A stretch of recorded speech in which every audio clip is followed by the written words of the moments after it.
Hi guys, welcome back to my channel. This is Genevieve. So have a wonderful day again to each and everyone. So this time my new video is to show you how to create amber lipstick.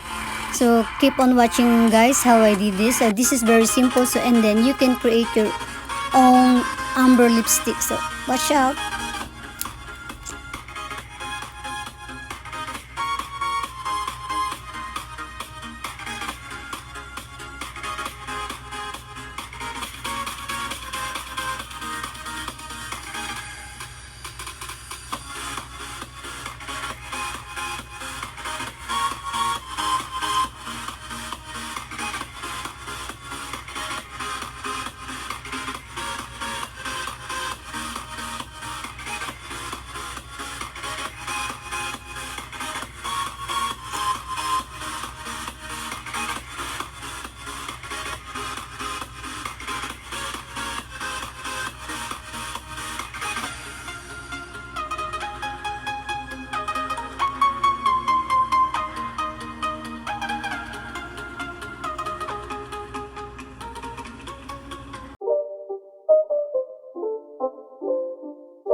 It's not a game, it's a rich thing.